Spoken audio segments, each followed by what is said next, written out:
Welcome to the SRS Podcast. I'm your host, Aaron J. Babiar, and I'm the Training Director of Support Raising Solutions. Whether you're a new ministry worker or a veteran looking to increase your competence and confidence, Support Raising Solutions seeks to bless you in your quest to be a spiritually healthy, vision-driven, fully funded Great Commission worker. My guest today is Kathy Wilson. Kathy is the better two-thirds of the power couple known as Mark and Kathy Wilson. Of course, Mark Wilson is SRS's managing director, and Kathy and Mark have been married for many years. But I'll tell you what, Kathy, before I start telling your whole story, I'll just say greetings to you, hello, welcome, and why don't you tell us a little bit about your story? Great. Thanks, Aaron. Yeah, Mark and I have been married since January of 1994. We were still both in college, and it was a great way to finish up our college years. And then God called us directly out of college to the mission field, and we went to Germany for 15 years, where we had all three of our kids, Abby, Samuel, and Moira, who are now mostly grown. Our youngest is 14, so she's still in the home, but our older two are at university. They're college kids. Yeah. So you're doing the having teenagers, but also having young adults in your life at the same time, right? Yes. Great. So now when you guys moved directly to Germany, you had to raise some support, and I've heard a little bit of your story with that before, but it started well, and then it got kind of rough, and then you kind of had to do like a kind of a gut check a little bit and get some more training or coaching or something like that. But eventually you did get fully funded, right? That is correct. Yes. Yeah. Great. Now, when you guys were in Germany, I know that you weren't necessarily doing, Bible translation or anything like that. You were kind of more in a youth ministry type field, weren't you? Yeah, our first 7.5 years in Germany, there are thousands of American kids that are stationed overseas with their American military folks, and there's no youth ministry there for them, and so they, in some ways, feel a little bit trapped. There's not a lot of options for them. So we come on and we would provide youth ministry for the American dependents who were living in Germany, if that makes sense. Yeah.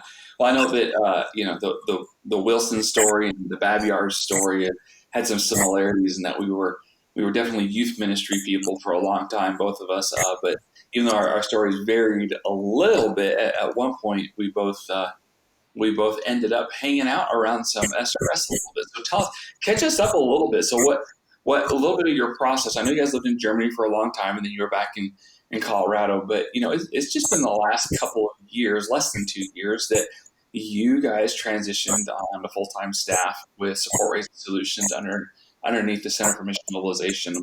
What's been that like for you and your family, and just kind of that whole process? And that even kind of touches on the fact that your role has changed over the years.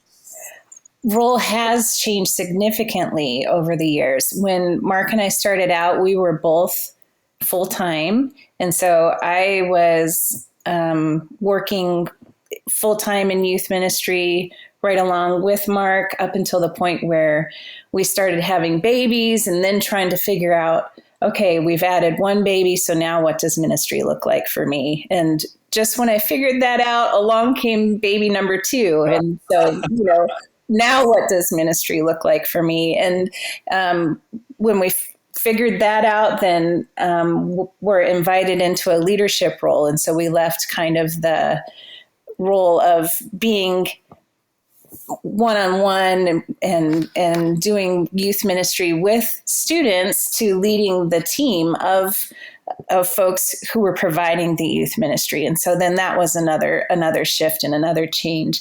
I think transitioning from that ministry to SRS, just where I have been personally the last couple of years, Mark had experience with SRS prior to coming on board, and I didn't have any. And so there was a little bit of, it's been Mark and Kathy doing ministry for 20 years together side by side. And then we're stepping into something that he already knows and I didn't know anything about. And so that became my time of just asking the Lord, okay, what is this new ministry? How do I fit into this new ministry? We've always believed that God calls our family. He doesn't call just one of us. He calls each of us to whatever our next role is. And so it was very much we believe God has called Mark and Kathy to SRS, and Mark's role was very defined, and he knew kind of exactly what to expect and where to go. And as I have been stepping out in faith, the Lord has had me on this journey of reminding me of the ways that he has gifted me uniquely and my unique voice that he would like me to share within the SRS and CMM family. And at this point, I would love to say I have it all figured out. I don't. But I feel like he's continuing to be faithful and there are multiple things with our, like I said, we have 2 kids that are now college age. And so I have some more time that it didn't have before. So even figuring out a little narrative into your narrative there. I'm gonna add a little more flesh to your bones. So I met Mark. I want to say it was probably 5 years ago or 6 years ago at one of our Support Reason Leaders conferences, and I actually connected with one of his coworkers really well, and then I eventually met Mark, and I hadn't spent a ton of time with Mark, but I was impressed and I liked him, and around CMM, I remember John Patton saying, "Hey, do we know of anybody that's really solid that you might want to recruit to our team?" And so, something had just happened recently where Mark and I had connected or something, and I was like, well, what about Mark? And so I know that John Patton and myself both, probably more John than I, but we both were trying to recruit Mark, and we knew of a Kathy Wilson, but of course we didn't know you. Yeah. And that's unfortunate. That's kind of the way things go sometimes. It's not because anybody was trying to undermine or not know Kathy, but I know for our listeners that are married, that is kind of the way things go sometimes. One of the spouses is more involved and more aware of a situation than the other, and all of a sudden, decision time, things start changing. So you got to be very much a part of that process, and yet also there was a place for you, Kathy, that I think was probably in some ways difficult, because you love and trust Mark, and here he's like, hey, there's this opportunity, and you're like, wait, what? That's very different from when you guys first started out both doing youth ministry, and you were both like, both feet firmly planted and doing it together, to, hey, you're a wife and a mom, and your kids are going through a transition, you guys are moving states and moving houses and school, and yeah, so I really respect your process and all that, but also for the other wives and moms, and sometimes it can be the other foot for the husbands and dads, because the female is going through the big transition and the guy's going through. But anyway, the point is, Kathy, I hope you've never felt like the second class citizen in all of this. Mark has more the defined role, but yeah, you guys are a package, and that's one of the things that I have really respected about you and him both, as I've seen you guys do this transition over the last couple of years. Well, thank you. Thanks. Yeah, it's the Lord keeps reminding me he has a place for me. And I think I like to say as ladies, but as you pointed out, it's not necessarily always the lady who ends up having the primary role of taking care of the kids. But for me, that was that figuring out the balance of what does ministry look like. I want to make sure that I'm loving my family well, and that I am investing in my children. And what does that look like as the years change, and as ministry changes, and as what God asks of us changes. And I feel like sometimes, whether you're the wife or the husband, if you're in that position, I feel like what I hear from a lot of people and what I know I've felt myself is just the difficulty in not giving ourselves grace. I know it's been hard for me in the past to give myself grace, to feel like, oh, I'm not being a good mom right now, or oh, I'm not doing well with ministry, or looking at the pieces and feeling like, oh, I'm investing too much here, or I'm not investing enough there, rather than, living in grace and saying, this is what the Lord has called me to for this moment, and this is what He's asking me to give, and it's a beautiful thing. Yeah. Years ago, Kathy, I made a mistake of not involving Marky very well in Yeah. the transition process. And this goes back, 20 years ago, easily. But I was recruited and then ultimately took a position at a church. And because she was pregnant, we decided that it was better for her not to travel. She's pretty late stages. And we decided it was better for her not to travel. But once we got to, we did accept the position and we moved across state lines and went somewhere else. I took a job as a youth pastor. But once we got there, it was months later before I realized what an unintentional disservice I had done by me just going, hey, I got this. We're fine. Let's do this. And her being like, now, wait a minute. um, we're one here and you're making all the decisions. And it's not that I don't trust you, but I didn't have a vote. I didn't have time to think and really even understand what I was saying yes to. And some regret, not in following the Lord, but I think some regret in the process of not honoring her well enough. I don't think I did. And Sure. in allowing her to, more clearly speak into what she's feeling called to do and gifted to do, and the Lord is leading her to do, and all that stuff. And instead, more kind of letting it just kind of fell where it fell. And so that's just a little confession time on my part. I got this wrong in regard to my own life years ago, and I'm not that it's been easy for you and Mark. I don't want to say that. I think anytime you guys have a large family and you've moved a long ways and all that kind of stuff. But anytime you have a big change like that, there really does need to be a unity of clarity and purpose and intent. And at least from the outside looking in, I've really appreciated how well you and Mark have tried to navigate that together. So, but I also appreciate you, Sarah. You're still figuring some things out. So that's what you just kind of tell us where you're at. So. Hey, I just want to take a few seconds to mention something. Outside of the Bible, the book I most frequently recommend to Great Commission-focused leaders is The God Ask by Steve Shadrach. I'm humbled to say that Steve is a friend of mine who actually helped pioneer support-raising solutions. And if you haven't read his book, you're missing out. Instead of going into a support-raising appointment fearing what people might say, you can have confidence that God is superintending the whole process.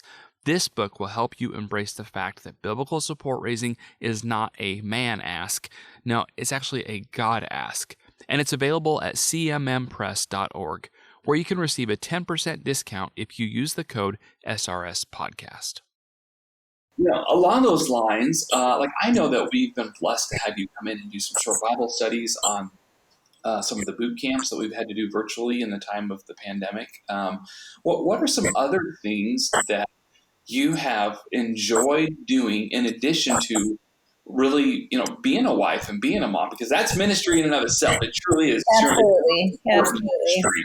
But I know that sometimes when we refer to ministry, you're talking about what are some of the other things that you get to do for the kingdom. So what are you discovering about yourself? And by the way, we're not locking you into a job description. But what is it you found that you're liking as you've had this time to kind of unwrap some things? One of the pieces that has always been a part of my ministry, whether it was early on in youth ministry or then when Mark and I moved into leadership, has been some form of teaching or training, or we had opportunities, especially when we were in leadership, to provide some very practical training to our staff, where once a month we would get together. And Mark and I, God has made us, I think, very complementary of one another. And so his point of view complements my point of view. And so I think if he speaks on his own, you're going to be blessed and it's going to be good. And if I speak on my own, hopefully you're going to be blessed and it will be good.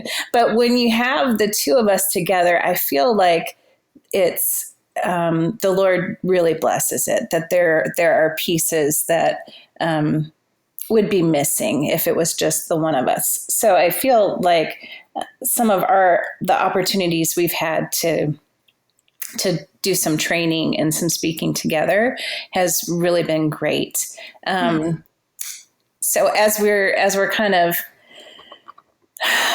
stepping into this new role, that's something I'm hopeful for. Haven't had opportunities for yet, but it's still hopeful. We did as a team, the Berkman. I don't know, when was that, Aaron? Was that February? We did the Berkman as a right team? before the world broke. Yeah, so I think it was in February. We did the Berkman individually, but then we also came together as a team, and we kind of had a guide that kind of helped us process together as a team for a couple hours about what we were learning about ourselves. Yeah. So the Berkman is very extensive. I hate to call it a personality test because it goes beyond that, but there were two trainers that walked us through to help us understand ourselves and then also to help us understand how we work together as a team and what are some of our unspoken needs and how we can work better together. And I looked at Mark and I said, you know what? I think we would be really good at being the debriefers or the trainers or whatever you want to call that. I felt like the Lord was kind of giving me this vision for this is a great tool. I would love to see this used more extensively, whether it's onboarding staff for the CMM or SRS, and they go through as they're forming their team to send out to wherever they're headed. They go through the Berkman as a team, and Mark and I help debrief and help people discover just how they function best and what their role is on the team and how they kind of fit together. I can totally see you doing that. Because you have a depth of caring, but also understanding that you like to help people. You like help to train people, help people understand a little bit more about not just what it is they're doing, but some of the why and how they're wired, and even in how you will lead through the little Bible time that we do to start off the boot camp. Sometimes I can see that. Yeah, I can see that working for you. Thanks. I don't know what the Lord will do with that, but I do. And along those lines, you and I are going to go through coaching. We have a coaching training coming up in October, and so that's internationally certified. We're going to that's right. We'll be internationally certified coaches. And I feel that's kind of along a similar vein as far as being able then to use that to help people in the future. Yeah. So Kathy, one of the things I want to do is kind of shift a little bit here and really ask you to speak kind of more to the heart of the wives and moms or husbands and dads, but the people that their spouse is the primary, I guess, position holder within their ministry organization. And what you and I both don't want is we don't want the other spouse to feel like the other spouse, right? We don't want them to feel like they're somehow a second class Christian or a second class missionary because I'm assuming that they're raising and living off support, but their role might be a little harder to nail down. Talk to those people a little bit and speak from your heart of food, because I think you have some wisdom to share for those friends and brothers and sisters in Christ. Wow. Yeah, that's a hard one. I think it is easy to look at, especially as I transitioned from being in full-time ministry to having Abby and figuring out now what does my role look like. I think looking at full-time ministry, it's easy to know exactly what your role and your purpose is, because it's kind of all defined. And I mean, you figure it out. There's pieces, there's gray, there's unknown. But as far as, okay, if I'm having a 50-hour work week, this is where I need to be investing my time, versus if I have 50 hours to give, then that would be amazing because I'm not sleeping, because I have a new baby, or, and I don't mean 50 hours in ministry. I just mean 50 hours in general, whatever that looks like. So I think for me, with each transition, it's been easy to believe the lie of somehow, if it's a more formal type ministry, then it's more valid, it's more appreciated, and maybe it is more appreciated, and that's why it feels more valid. But I feel like the Lord keeps reminding me that even if it's more appreciated by kind of the outside world and the onlookers, I know that when we were asked to lead our team when we were in Germany, there were just as many ladies on our team as there were gentlemen. And the hope for many of them was that I would have just as much a role leading the team as Mark. And the reality of the situation was that I was homeschooling two of our kids, and I had a newborn, and I was leading a women's Bible study in the military community that we were a part of, and I was leading worship for the military chapel. And so some of the pieces that they were hoping I could offer, I just really couldn't. And so that was where I had to kind of come to grips with disappointing people.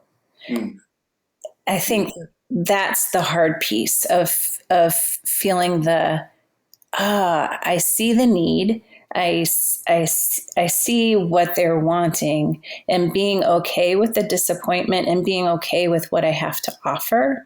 And it came down to a very real conversation where we had our whole team in our house. And I just kind of said, look, this is my season of life, and this is what God is calling me to. He's calling me first to be a wife and a mom and to minister to my family. And then after that is where you're not secondary citizens by any stretch of the imagination. We still love you and want to invest in you, but here's what I have to offer. I think sometimes expectations, especially unspoken expectations, is what leads to the disappointment. Mm-hmm. So being able to say, okay, I may not be able to travel to your community to see your youth group and to do some of these other things that you would really like me to do. Maybe once a year I can do that, but I can't do that once a month like Mark does. Right. What I can do is we have team meetings every other week. You can come stay at our house anytime you want. I have the gift of hospitality. I love having people in our home. And so I can invite you into my world as much as you want. Me coming to your world will be a little bit different, but call me, if you need to call me anytime. I can do that, or come into my world. But this is what I have to offer. So I think for me, what was key was being able to kind of speak to those expectations and be okay with, this is really the season of life that I'm in. And this is really what God is calling me to first. He's calling me to my family first. And that's a beautiful thing. I love that I was able to do that. I think that's a huge gift. And for people listening, because some people might not like what you lay out as your boundaries. They might be like, well, that's not what I want. And you're like, well, yeah, great, but that's what I'm called to do. So absolutely, right. So years ago, I don't think I probably experienced this anywhere near what you did, but many years ago, I had a guy that I was I was discipling, and it was taking an awful lot of my time. And I finally had to put down a similar boundary of, you want to hang out with me more than I have the time. If you would like to hang out with me more, we were living at the time, we had a lot of woods around our house, and I would take my sons on like walks and stuff. And I was like, you can come hang out with me more, but it's going to be on my territory. It's not going to be at a restaurant. It's not going to be a coffee shop. It's going to be, in the woods by my house with my sons. I can take them out on nature walks, and you can spend time with us. And boy, Kathy, he did not like that. He a certain way, and we basically just stopped connecting. Even though he went to my church and I was supposed to be discipling him, and I was, but to a degree, I realized I needed to not sacrifice some of those really special moments that were nothing's happening. I needed to still be physically present around my family, and he was getting that time. And if he wanted that time, I had to change the expectations. So it was kind of a I don't want to say it killed the relationship, but yeah, it was kind of a cutoff point in some way. Also, it was the best thing that could have happened. Like I was so glad I put that boundary down, right? And absolutely. And so the reason I bring that up is because, I love those boundaries you even talked about by way of example of, you needed to have some really healthy boundaries and expectations for a season of life. That doesn't mean everybody's going to like those or agree with those, but if you're good with God and you're good with your spouse, and it's those are your primary ministries God is giving you, then that's where I think you need to start. And God willing, your organization or others within it can live within those boundaries as well. Otherwise, yeah, that's kind of a tough situation, isn't it? Yeah, like you said, you can't please 100% of the people 100% of the time. People will be disappointed, and that's where it becomes more important to listen to the Lord and what He's asking you to do, and really be okay with, okay, I know that I am right where I'm in the center of what He's asking. And we had people push back. I set the expectation, and there were ladies who were not okay with the boundary that I drew. And there were others that felt an immense sense of freedom to say, oh, wow, thanks for doing this, because now it allows me to stop feeling like I need to be kind of on the hamster wheel as well. Thank you for modeling good health. I think I'm also going to choose good health. Good move. Yeah. Well, good. And, for people that might be in an organization that has some expectations for you that they might feel unrealistic or unhealthy, I would ask you to ask questions and listen and see if you're being listened to. Don't start pulling the parachute cord right away. But yeah, maybe you do need to move towards some healthier things and defined expectations, and even respectfully disagree with some demands that are upon your schedule. I have heard of that more than once, where people have had to go back to their ministry, and it caused some tension, but it was healthy. It was for the best all the way around for the long term. And even in rare occurrences, people that they realized, hey, we love the vision of our organization, but their care of us as members of the organization isn't healthy, and this isn't good for us long term. We need to shift a little bit. So Kathy, the topic of this podcast is not why you need to leave your mission organization. That is not our goal at all. But we know that there are many spouses out there that you are co-laborers in the gospel. Your primary job might be at home. That might be your primary focus, but you're not a less than secondary ministry worker. You have a super important role, but we want you to have the clarity to do the exact tension that Kathy's really been modeling and talking about so well here is understand your role and your priorities, and be intentional about praying, but also seeking, okay, what does God have for me next? And Kathy is, as you've already talked about, it's not always crystal clear right there in the moment, is it? It's not. I wish that it were, but yeah, it's not. Yeah. Lot of waiting, a lot of prayer. Yeah. And probably some conversations too, and even finding out, what is it that people are wanting and needing? What is our organization going towards? What am I passionate about? or what do I really not want to do no matter what? That can all be a part of that, right? Oh, So, absolutely. I think going back to our Berkman, that was one of the things that was helpful for me to even see for our team specifically. There wasn't anyone who really enjoyed the whole writing and editing piece that I do, but it was in my top spectrum of this is one of the things that I'm really gifted at, and this is one of the things that I can offer. And as I looked at the rest of our team, there was this void. And so it was kind of I wonder if maybe that could be a space that I could fill.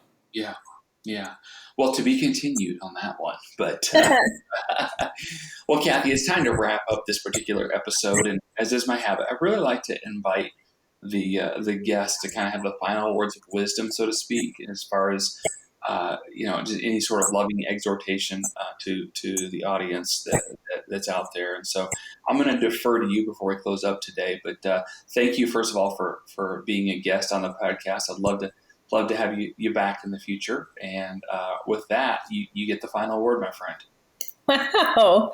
Well, thank you. I think I would just encourage you, if you are in a new season of life, or even just trying to figure out an old season of life, to give yourself grace and to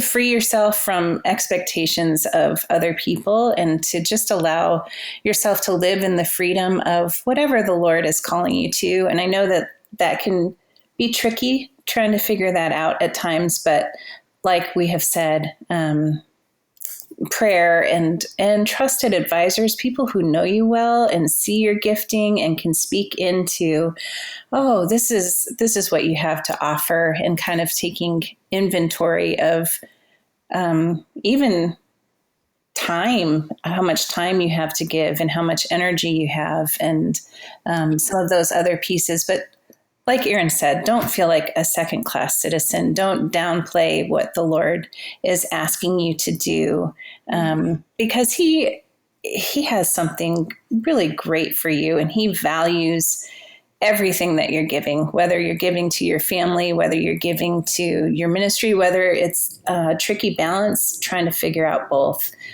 You are valued and you are seen, even if it's not by the people around you. The Lord sees and He knows, and be encouraged by that. Yeah. Amen. Amen, sister. Well, thank you. And I hope to have you be a guest again sometime in the future, Kathy. Definitely appreciate you taking the time and sharing from your heart today. God bless, sister. Great. Thank you, Aaron. Thanks for joining us for this episode. We would love to hear your ideas for future content. Please visit supportraisinSolutions.org/feedback to share your thoughts and questions. Also, wherever you download your podcasts from, be sure to subscribe for future episodes and come back each week to gain more insight into the process of building and maintaining your personal support team.